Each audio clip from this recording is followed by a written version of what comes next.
How you guys doing? This is 514 Mystic from BookieBullies.com, and this is breaking down the books. Now, yesterday we had a pretty good day. We went 3-2-1 on the day. Gave you guys Toronto to cover the spread, the 1.5 that ended up hitting. Gave you guys the Coyotes and the Jets under 6.0. That was a push, so we didn't cash there, but that was our one push for the day. Gave you guys Calgary Flames, the money line, that hit. Gave you the under and the money line in the Vegas Golden Knight game. So I gave you guys Vegas money line and I gave you guys the under, and boy, Vegas got banged out. They got slobbered. Slobbered? Slobber knockered? Beat up? Anyways, they got destroyed. So that game went over and Vegas ended up losing. So that was our nasty defeat of the day. And then we had Washington Nationals to win the game and finally basically end the series, and that ended up happening. So we went 3-2-1 on the day. I also had some personal leans, like the under in the Tampa and Montreal. I had the Canucks money line. So these were just personal leans, and they ended up hitting, and that was pretty much it. Not a bad day all around.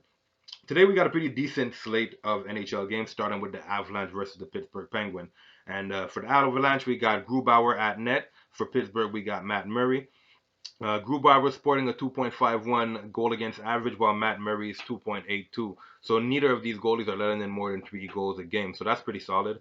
Both teams are on a winning streak. We got Colorado, who's the only undefeated team in the league, versus Pittsburgh, who's on a nasty streak of their own. They've actually been doing really well. Matt Murray's been rock solid, as you can tell. But these guys are somebody has to lose today, and I'd probably go with the home team, but long story short, we got Pittsburgh, who went over in 3 of their last 6 games. So basically, half the games that they played since the beginning of the season went over. We also got Avalanche, who went over in 2 out of the 5. So whether, like, aside of picking a side here, the under seems prevalent, and it seems like the right way to go. And it's actually kind of high here. When I last checked, it was 6.0. So I actually like the under in this game.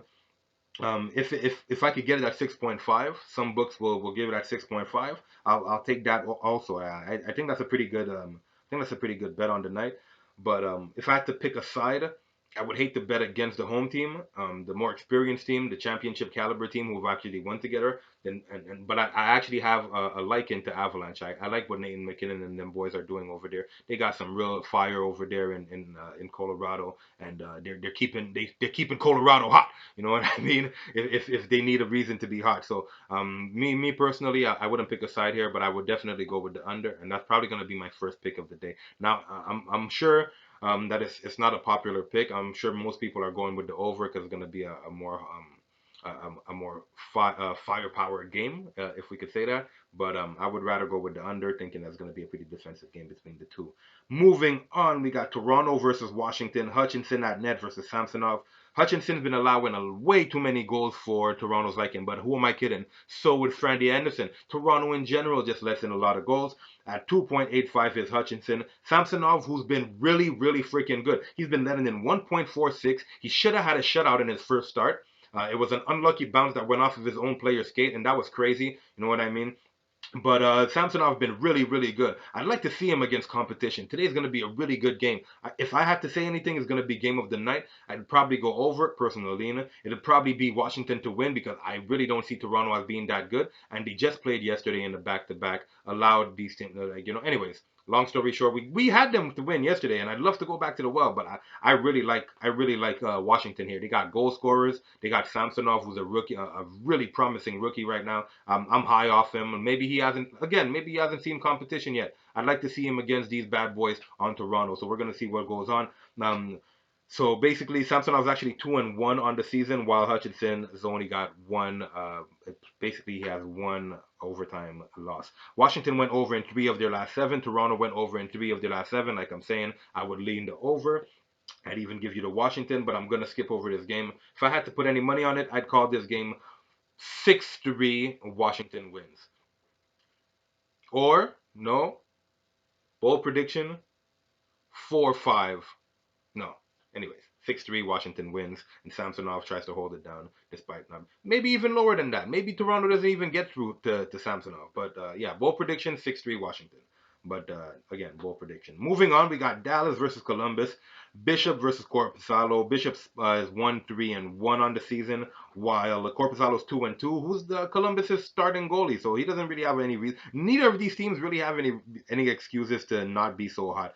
You got Bishop, who got a 2.78 goal against average on the season, and Corpusalo got a 2.75. So both of these goalies are they're pretty much playing at an okay rate, and from the numbers, what the numbers will be telling you, it just looks like their team is not protecting them. And I think that that might be the case here.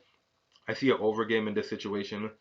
Dallas went over in 2 of their last 7, so they don't seem to be an over team, and nor does Columbus, who went over in 2 of their last 5. So these are just how like the under seems more prevalent on the season. If you have to go and check historicals, which really don't matter, if time will really tell you. Like right now, you could see that doesn't make sense checking the past or the trending overs and unders because we're on a whole new season here. So and we have enough to like we're what 2.5 weeks deep. You know what I mean? 3 weeks deep. So we already have enough stats. We already have enough numbers to be able to gauge what's kind of going on, the trends that these teams are. But mind you, it's a slow start some teams have. Some teams start a lot slower than others. Some teams pick up a lot faster towards the end of the season. A lot of guys that you're seeing getting W's right now are not going to get W's. So don't misconstrue what I'm telling you. All I'm saying is that right now, 3 weeks in, we pretty much have an idea of these teams' identities, if that makes any sense. So we could already start gauging what has been going on. Most of these guys played 5, 6 games. Coaches had time to adjust and all that other stuff. So, given all those facts, I would say that this game is like, yeah, the trend shows under, but I think that these goalies are allowing a lot too many, like way too many goals. Both teams are itching for a win. I think we're going to see a lot of physicality, and I would go with the over in this game. So, so far we got two. So far we got 2 overs.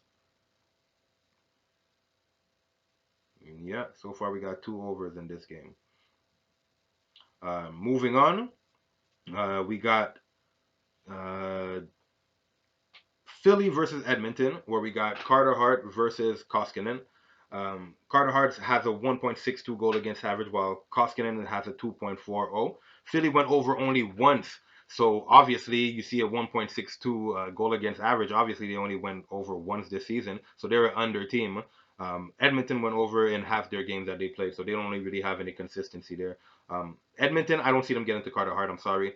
They're gonna need Connor McDavid and whoever else they could come up with, like you know what I mean. But I don't think that they're gonna be able to get to Carter Hart. He's been way too good since last year. Like you know, like they were debating on sending him back to the AHL, and they never did because they put the button. They basically put the battery in his back and said, hey, we're gonna roll with you, yeah. And I think they got to him. So Carter Hart with a 1.62 goal against average, he's not looking too bad.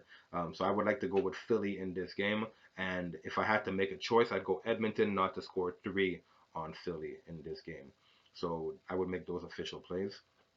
Uh, yeah, I'll make that official plays. Moving on, we got Buffalo versus Anaheim. We got Carter Hutton versus John Gibson. 1.74 goal against average for Hutton, 1.82 for Gibson. Both of these teams are really good. Buffalo went over 3 out of 7 times. Anaheim only went over once. I think both of these goalies are really good. It's a 5.5 under. If you could get it at 6.0 other places, I would take the 6.0. I think everybody's thinking that it's going to be a high scoring game and all that other stuff, but the trend is obviously going to be under. Now, I know a lot of sharps are on the over, but I also go I hate to go with the public, but I'm also going to go with the public in this one. So I'm going to have to say that this game probably going to go under. So I think this game goes under. If you wanted to buy points, you could buy the 6.5, but I'm giving you the under 5.5 in this game. I'm not going to be a punk. Next game we got Buffalo against sorry, we got Hurricanes versus the Sharks, where we got Reimer versus Martin Jones. Martin Jones sucks. We got Reimer with a 2.65 goal against average. Jones just sucks. Canes went over 4 out of 7 times. Very good team right now. They look crisp. They look like they're trying to make another run at the playoffs. We got the Sharks. The Sharks also went over 2 out of 6 times, so they're an under team. What it seems like, but Martin Jones just sucks. I would go with the Hurricanes here. Give me the minus 1.5 Hurricanes to cover. I'll live with the results, and that's it for the day. So let's go back down this list. We got Avalanche versus Pittsburgh. I got the under in that game. I'm sorry. I'm sorry. I said I would give you the over. No, I'm sorry. I got the under in that game. So I'll give you under in Pittsburgh. Toronto versus Washington, I don't got a play. I gave you a bold prediction though, but I don't have a play. We got Dallas versus Columbus. I'm gonna give you the over in this game. So over in Dallas, under in Pittsburgh. Philly versus Edmonton. I'm gonna give you the under. No, yeah, I'm gonna give you the under in that game, and I'm gonna give you Edmonton not to score more than 3 goals on Carter Hart. Buffalo versus Anaheim. I'm gonna give you the under in that game. And Canes versus Sharks, I'm going to give you the Canes minus 1.5. So you'll be able to find those bets all on my Twitter. You could go ahead and check the website, bookiebullies.com. There's often content there. Basketball season's coming up, so you're going to see a lot more activity, but there's always content there. You're going to be able to see a few of our guys with doing videos and stuff like that, giving you guys free picks all day. We don't always agree. A lot of us that work down here don't always agree. We got some guys who don't actually post videos, but they post a lot of different things. They're on Twitter, so we don't always agree. So you might be able to get difference of opinions if you go and check out the site. So it's always a good option to go and check it out. Be aware, basketball season's coming up next week. There's a lot of money that's going to be made over there too. We're anticipating, hoping, keeping our fingers crossed, and that's pretty much it. There's some baseball. Didn't get a chance to cap it. Not gonna give it to you. I'm gonna stay away from that Yankees and Houston series. If you guys want some football picks for tomorrow, go and check out my man Kobe Williams. He does some really good work. Like I always say, and this is no this is no promotion. It's free promotion for him, really, but it's no promotion. I'm not lying to you. I have the package myself, and with my package, I cash. You know what I mean? He just knows what he's doing with foot. I don't know what he does. He just knows what he's doing in football. So go and check him out. Kobe Williams on Kobe Williams 811 on Twitter, and you could go and check him out. He has his own channel, Kobe Williams, on YouTube. You could also check him out on our website, bookiebullies.com. So yeah, like that guy, he does some good work in football. It's crazy what this guy's doing. He's just wrecking shit right now. And that's pretty much it. So that's it for me. Like I'll tell you every day, best of luck to all. And please do not bet what you can't afford to lose. I can't stress this enough. Try to have a good bankroll management. Don't bet what you don't have. If it's the rent, I would rather you spend your money on your rent and wait until your next paycheck to invest maybe $5, $10, $20 on your next possible investment to hopefully get ahead in the sports betting thing. It's a marathon, it's not a sprint. So please do not bet what you can't afford to lose. And that's it for me. I will see you guys tomorrow and be good.